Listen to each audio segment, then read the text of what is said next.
السلام علیکم ورحمۃ اللہ وبرکاتہ۔ الحمد للہ نحمده ونستعینه ونستغفره ونعوذ باللہ من شرور انفسنا ومن سیئات اعمالنا من يهده الله فلا مضل له ومن يضلل فلا هادي له ونشهد ان لا اله الا الله وحده لا شريك له واشهد ان محمدا عبده ورسوله اما بعد فان خير الحديث كتاب الله وخير الهدي هدي محمد صلى الله عليه وسلم وشر الامور محدثاتها وكل محدثة بدعة وكل بدعة ضلالة وكل ضلالة في النار۔ اعوذ بالله من الشيطان الرجيم۔ كنتم خير أمة أخرجت للناس تأمرون بالمعروف وتنهون عن المنكر۔ وقال النبي صلى الله عليه وسلم: من رأى منكم منكرا فليغيره بيده فإن لم يستطع فبلسانه فإن لم يستطع فبقلبه وذلك ضعف الإيمان۔ محترم و مکرم بزرگان، نوجوان دوستو، خواتین حضرات، مکتبہ مصباح الاسلام یوٹیوب چینل پر اصلاح سماج پروگرام شروع کیا جا رہا ہے۔ یہ پروگرام ایک سیریز میں ہوگا اور اس کی کئی ایک ایپیسوڈ آپ کے سامنے آئیں گے۔ آج یہ پہلا ایپیسوڈ 10 ستمبر 2022 بروز سنیچر شام 5 بجے آپ کے سامنے پیش کیا جا رہا ہے۔ آج کے اس پروگرام کا عنوان اصلاح سماج کیوں ضروری ہے۔ محترم سامعین، میں اپنے بات کے شروعات سے پہلے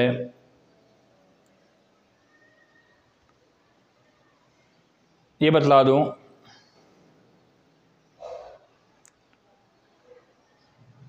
کہ اس پروگرام کو پیش کرنے والا میں احسان الہی احمد مولوی سلفی، میری فراغت جامعہ سلفیہ بنارس، وہاں سے میں نے MBA مکمل کیا ہے، یعنی عالمیت اور فضیلت۔ مولانا ابوالکلام آزاد یونیورسٹی حیدرآباد سے میں نے BA کیا ہے، اردو سے، یعنی گریجویشن کیا ہے۔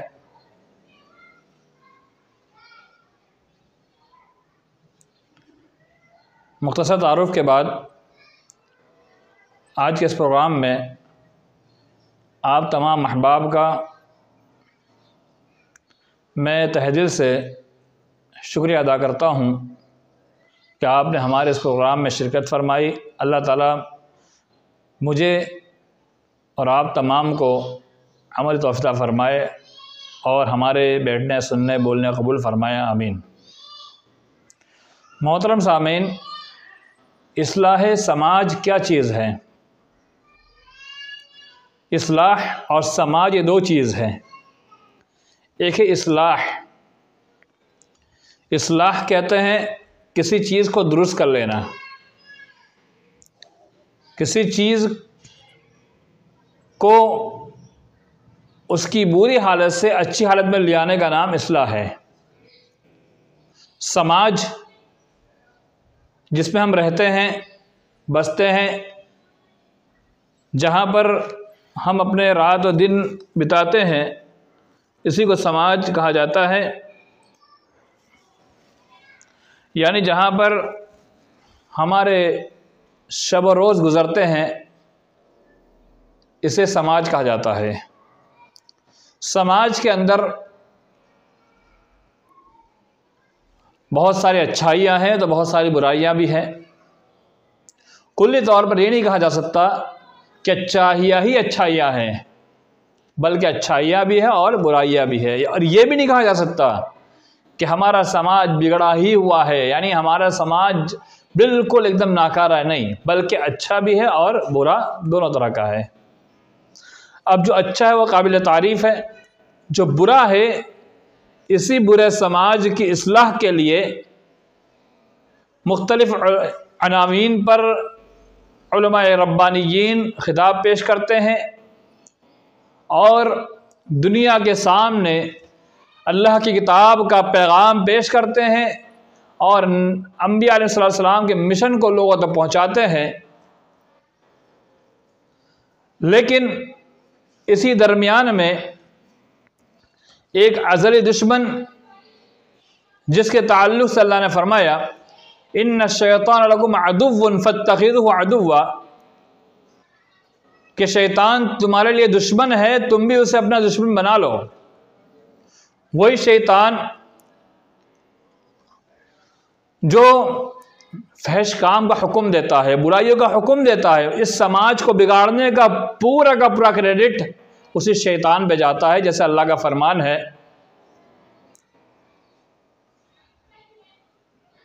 انما الشیطان یعدکم الفقر ویأمرکم بالفحشاء،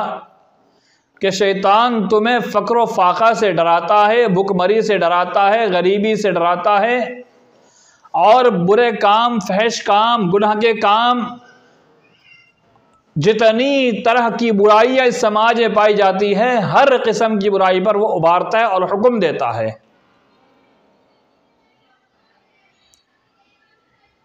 اسی شیطان سے قوم کو، معاشرے کو، سماج کو آگاہ کرنا ہے، متنبہ کرنا ہے اور انہیں یہ بتلانا ہے کہ شیطان ہمارا ازلی دشمن ہے، جس نے اللہ رب العالمین سے وعدہ لیا ہے کہ اللہ اگر یہ تیرے بندے جو اس روئے زمین پر بسے ہوئے ہیں تو مجھے قیامت تک کی مہلت دے تو میں انہیں گمراہ کر دوں گا، بہکا دوں گا۔ قال ارأيتك هذا الذي كرمت علي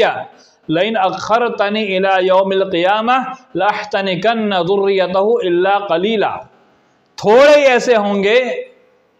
ان کے علاوہ سارے کے سارے لوگوں میں گمراہ کروں گا۔ تو یہ شیطان نے اللہ رب العالمین سے وعدہ لیا تو اللہ رب العالمین نے بھی اسے کہا،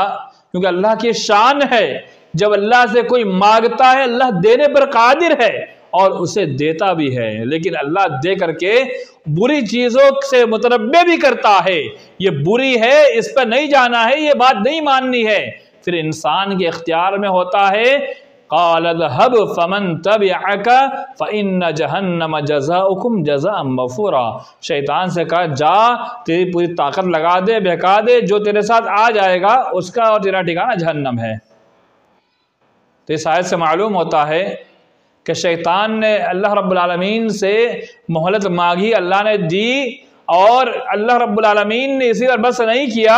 بلکہ قرآن مجید کے اندر اللہ رب العالمین نے انسان کو متنبہ بھی کیا کہ شیطان نے مجھ سے مہلت مانگی ہے، میرا کام ہے جب مجھ سے کوئی کچھ مانگتا ہے میں اسے عطا کرتا ہوں۔ اب تمہاری ذمہ داری ہے کہ تمہارے پاس انبیاء کا سلسلہ آیا، تمام انبیاء نے اپنی اپنی قوم میں اپنی دعوت کو پھیلایا،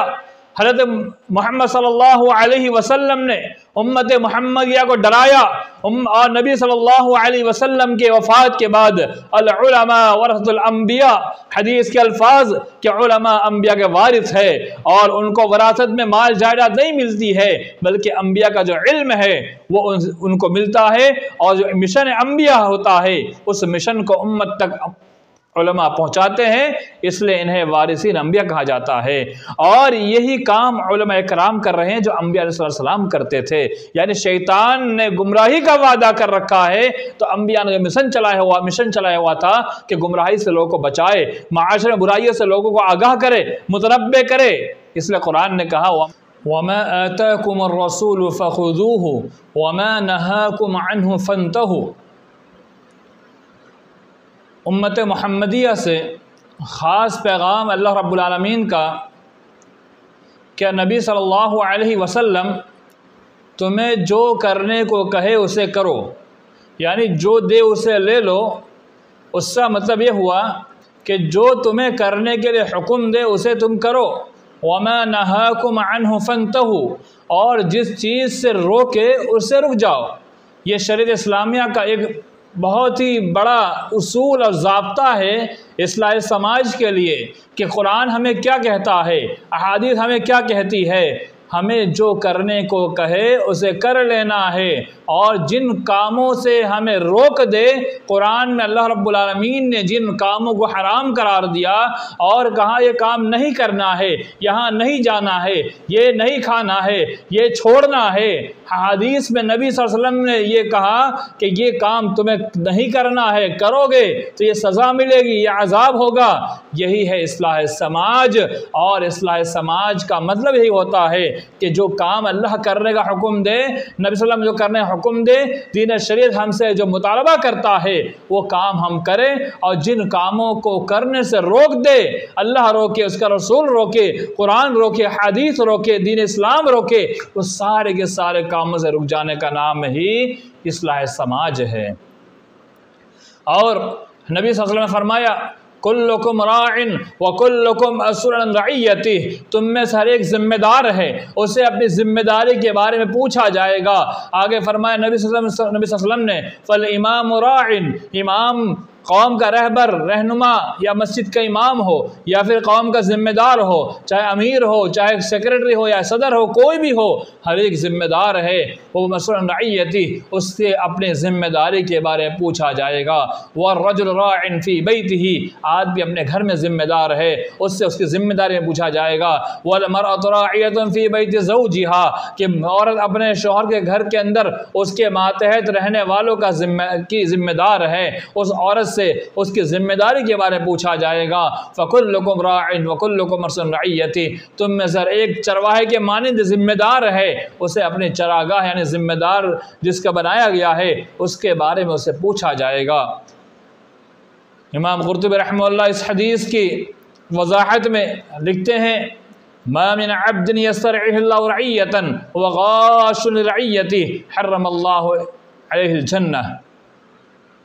کہ اللہ رب العالمین کسی بندے کو ذمہ دار بناتا ہے، وہ اپنے ماتحت کے ساتھ دھوکہ کرتا ہے، مات ہوا غاشن، وہ مرتا اس حال میں کو دھوکہ کرتے ہوئے مرتا ہے، الا حرم اللہ علیہ الجنہ، مگر اللہ رب العالمین اس پر جنت کو حرام قرار دیتا ہے۔ یعنی اپنے اللہ رب العالمین نے ہر ایک کو ذمہ دار بنایا ہے۔ ذمہ دار کس چیز کا بنایا ہے، کیا ذمہ داری دی ہے، آئیے حدیث سنتے ہیں، اس کے بعد میں اپنی بات کو آگے بڑھاتا ہوں۔ من رأى منکم منکرا فلیغیرہ بیدہ، جو شخص تم میں سے کوئی برائی کو کرتے ہوئے دیکھے، اس کو چاہیے کہ اپنے ہاتھ سے روکے۔ فَإِن لَّمْ يَسْتَطِعْ فَبِلِسَانِهِ، اگر اس کے پاس طاقت نہیں ہے، ہاتھ سے روکنے کی طاقت نہیں ہے، زبان سے روکے۔ فَإِن لَّمْ يَسْتَطِعْ فَبِقَلْبِهِ وَذَلِكَ أَضْعَفُ الْإِيمَانِ، اگر ہاتھ سے اور زبان سے بھی روکنے کی طاقت نہیں ہے تو کم از کم دل میں برا جانے، یہ ایمان کا سب سے کم تر درجہ ہے۔ اس حدیث میں نبی صلی اللہ علیہ وسلم نے فرمایا کہ جو بھی شخص برائی کو دیکھے وہ ہر حال میں اس برائی کو کرنے سے سامنے والے کو روکے، یہ ایک ذمہ داری بنتی ہے۔ اگر بندہ اس ذمہ داری میں دھوکہ دڑی سے کام لیتا ہے، ذمہ داری کو صحیح طور پر نہیں نبھاتا ہے، تو اس بندے سے پوچھا جائے گا اور قیامت دن اس سے باس پرس ہوگی، اور اس کے ساتھ اس کا ٹھکانہ جہنم ہو جائے گا۔ تو ہم میں سے ہر ایک ذمہ داری بنتی ہے کہ ہم اصلاح سماج کا کام کریں، معاشرے میں پنپنے والی برائی ہے اس کے ہم لوگوں کو روکے، خود بھی روکے، دوسروں کو بھی روکے۔ اور اصلاح سماج کیوں ضروری ہے، آئیے میں حدیث آپ کے سامنے پیش کروں۔ مسلم شریف کی روایت، نبی صلی اللہ علیہ وسلم نے ایک مثال پیش کی، ایک کشتی جو دو محلے کشتی ہوتی ہے، سمندر میں چلتی ہے، اور میں آپ کے سامنے وضاحت پیش کر دوں۔ سمندر میں چلتے چلتے دونوں منزلیں میں استعمال کے لیے ٹنکی کے اندر پانی ہوتا ہے، جب نیچے کے منزل یا نیچے والے کا پانی ختم ہو جاتا ہے، وہ اوپر کی منزل پہ جا کر پانی کا استعمال کرتے ہیں، وہاں سے لاتے ہیں، اوپر منزل والے کہتے ہیں کہ تمہارے آنے جانے سے ہمیں تکلیف ہو رہی ہے، ہمیں پریشانی ہو رہی ہے، ہم پریشان ہو رہے ہیں، تم کیوں ہم سے پانی طلب کر رہے ہو جبکہ تمہارے نیچے پانی موجود ہے، کیوں نیچے سے پانی نہیں لے لیتے ہیں؟ وہ بندہ نیچے جاتا ہے اور اوزار لے کر کے اس کشتی کے اندر، اس شیپ کے اندر وہ سوراخ کرتا ہے۔ سوراخ کرنے کے بعد جب وہ سوراخ کرتا ہوتا ہے، پورے کشتی والے دیکھتے رہتے ہیں اور کوئی اسے منع نہیں کرتا، کوئی اسے روکتا نہیں ہے۔ جب وہ سوراخ ہو جاتا ہے تو جب پانی آہستہ آہستہ اوپر آنا شروع ہوتا ہے، جیسے پانی اوپر آتا ہے کشتی نیچے جانا شروع ہوتی ہے۔ اس حدیث سے نبی آخر الزمان صلی اللہ علیہ وسلم نے جو مثال پیش کی ہے کہ اگر اصلاح سماج کا کام چھوڑ دو گے تو دنیا کے اندر ایک آدمی غلطی کرے گا، ایک آدمی برائی کرے گا، سماج کے ایک آدمی کسی برائی پر اگر گامزن ہوا اور لوگوں نے اسے نہیں روکا، اصلاح سماج کا کام نہیں کیا، تو یاد رکھ لیجئے جیسے کشتی ڈوب گئی ویسے پورا سماج برباد اور تہش نہش ہو جائے گا، اللہ کے عذاب میں ملوث ہو جائے گا۔ اللہ کا عذاب ایسا آئے گا جیسے پچھلی قوم پر آیا، قوم لوط کی پوری بستی کو لٹ پلٹ کر دیا، قوم عاد پر، قوم سمود پر ہوا چلائی گئی، بارش برسائی گئی، 7 دنوں تک پانی بھرا رہا، 8 دنوں تک ہوا چلتی رہی۔ آج پاکستان کے اندر تھوڑا سا پانی کا جھنجھٹ اور اتنا بھیانک سیلاب جو انتہائی مختصر سیلاب تھا، اس میں پوری دنیا کو اس نے ہلا کے رکھ دیا۔ اور پچھلی قوموں کا جو عذاب، پانی کا عذاب ہوا ہوگا وہ کس طرح کا ہوا ہوگا؟ کہیں ایسا نہ ہو ہمارے اس تھوڑی تھوڑی غلطی کی وجہ سے اور ہمارے نادانی کی وجہ سے، اصلاح سماج سے پیچھے ہٹنے کی وجہ سے کہ اللہ کا عذاب ہم پر نہ آ جائے۔ اس لیے اصلاح سماج پر کام کرنا انتہائی ضروری ہے، اور اتنا ضروری ہے جتنا ہمیں سانس لینے کے لیے آکسیجن کی ضرورت ہوتی ہے، جیسے زندہ رہنے کے لیے ہمیں کھانے کی ضرورت ہوتی ہے، اتنا ہی ضروری ہے یا ہمیں زندہ رہنے کے لیے جیسے سانس لینا ضروری ہے، ویسے اصلاح سماج یہ ہمارے معاشرے کی ایک بڑی ضرورت ہے۔ میرے ایمان والے بھائیوں، ایسے انشاءاللہ